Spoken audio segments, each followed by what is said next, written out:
ուղարկել ենք ձեզ գրավոր դիմում բողոք, խնդրելով, որ դուք ցանկացած բանկ,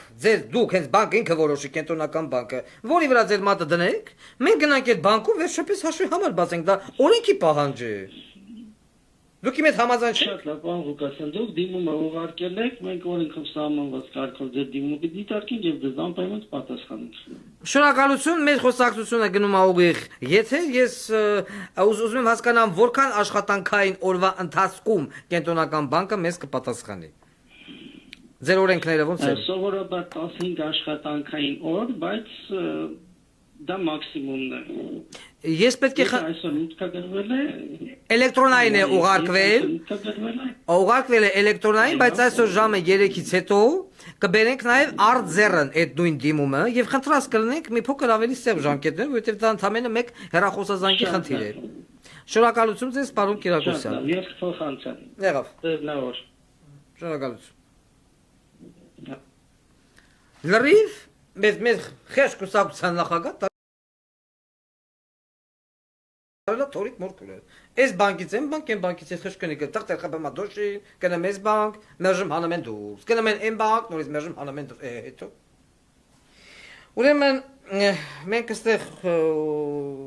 նաև գրավոր դիմում ուղարկել ենք MIP-ին ուղարկել ենք կենտրոնական ընտրական բան հանձնաժողով եւ ֆինանսական հաշտարարի գրասենյակ եւս զանգում ենք մարդ չկա նիկտոնի բիրոտ բայց նամակը տանել ենք տանք ուրեմն ինչ է ուզում ասել տենալով այս ամենը նաեւ ուսումնասիրելով Հայաստանի Հանրապետության ազգաբնակչության վիճակը ես իմ նախընտրական ծրագրում գրել եմ մի հիանալի օրենք որը որ բխում է Հայաստանի Հանրապետության սահմանադրության երրորդ հոդվածից նամանավանդ։ Քանի որ մենք կուլտուրական մարդ ենք, այս պայծառությամբ ես ուզում եմ կուլտուրական ներկայացնել, իսկ ժամը 22:00-ին ասորվա մեր եթերի ժամանակ մենք կներկայացնենք արդեն այն ձևով, որը որ բանը բնորոշ է մեզ։ Ինչ ասում Հայաստանի Հանրապետության սահմանադրության երրորդ հոդվածը։ Հայաստանի սահմանադրության երրորդ հոդվածի համաձայն Հայաստանում մարդն է բարձրագույն արժեքը եւ ամբողջ օրենսդրությունը պետք է ծառայի մարդուն, այլ ոչ թե մարդկանց, չէ, առասարակ կեղեքող ու թալանող բանկերին։ Մարդն է բարձրագույն արժեքը։ Իսկ այսօր բանկերը թալանում են Հայաստանի Հանրապետության քաղաքացուն։ Եվ տեսեք ինչ հետաքրքիր թալանի մեխանիզմ է։ Նախ ում են պատկանում բանկերը, կամ օլիգարխներին, կամ ներկա կամ նախկին չինովնիկներին, Ռոբերտ Քոչարյան, Ֆլեշի Բարսեղ, Նեմեց Ռուբո եւ այլն,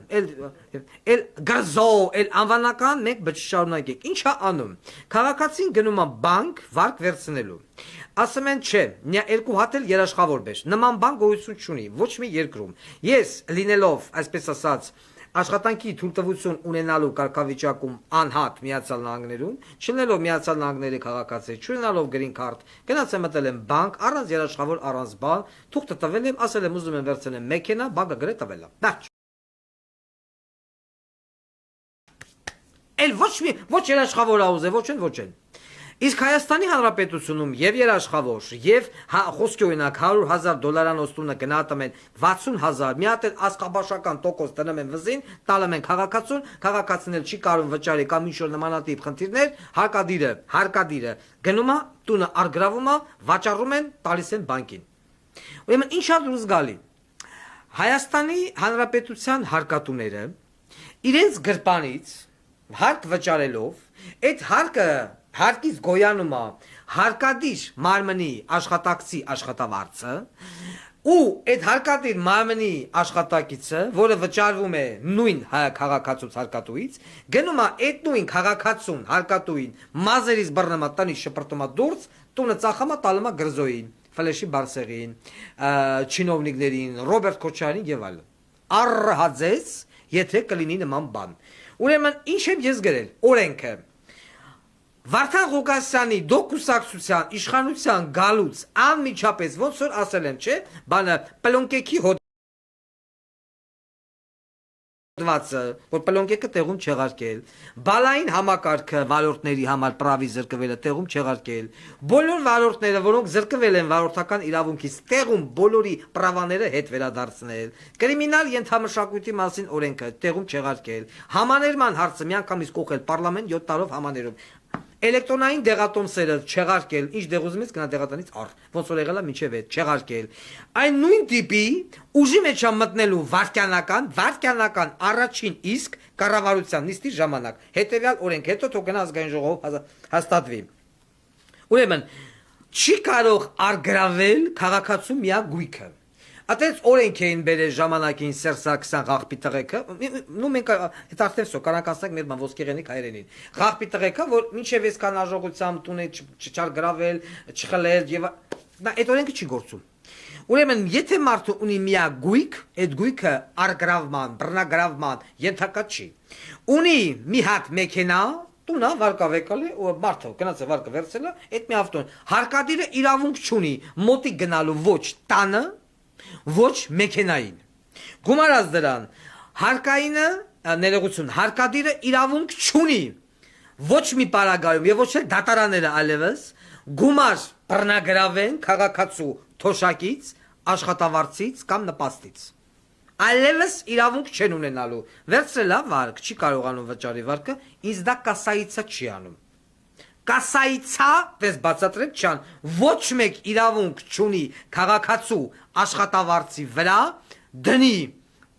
բանկի հետ կապված ինչ որ արգելք եւ աշխատավարձ բռնագրավում ալիմենտ այո վարորդական երթևեկության կանոնների խախտում այսինքն այն ինչ որ վերաբերվում է պետության շահերին եւ այն ինչ որ վերաբերվում է միջանձնյա խոսքի օրինակ պիտի բանը մորը տարեք ցելա ծերանոց մոր համար պիտի վճարի ալիմենտ այո հարկադիրը դնում է գլխին երեխու համար ալիմենտ այո հարկադիրը դնում է գլխին բայց գրզոյի դոդի չգիտեմ այնտեղ մյուսի բանկերի համար բացարձակապես հարկադիրը իրավունք չունի առաջի երկրորդ երրորդ կարգի հաշվանդամներ վետերաններ միայնակ մայր խնամակալ խնամող զինվորական բան այդ հաշվանդամություն եւ առասարակ զինվորականների վրա մանկավարժների վրա բուժաշխատողների վրա ազատամարտիկներ վիրավորում ստացած բացարձակապես հարկադիրը իրավունք չունի այս մարդկանց նկատմամբ իրականացնել բանկերի հետ կապված որևիցե մի հարկադիր գործունեություն բացարձակապես օրենքով արգելվելու է որովհետեւ բանկը Ինչ անում բանկը պետությունից ցածր տոկոսով վերցնում է գումարը, մի քանի անգամ բարձր տոկոսով կապում է քաղաքացու ջանին, քաղաքացին էլ չի կարողանում տարբեր պատճառաբանություններով, որոշ ժամանակ անց տարբեր պատճառաբանություններով, ու հիմա պիտի պետությունը մասնավորի ինչ որ մի հատ ՍՊԸ-ի համար ընկնի ՍՊԸ-ի գումարները քաղաքացիներից քամելով, կթելով, բռնաբարելով հետ բերի որ տա ՍՊԸ-ին Իսկ այս բոզի տղա օրենքները ինչի են ընդունել, որովհետև բոլոր չինովնիկները, ռոբականներ, սերժականներ եւ նմանատիպ այլ բոզի տղականներ, ֆլեշի բարձեղներ, կրզոյականներ եւ այլն օգտագործել են պետական այս ապարատը, որը կոչվում է հարկադիր մարմին, իրենց բիզնես շահերի համար։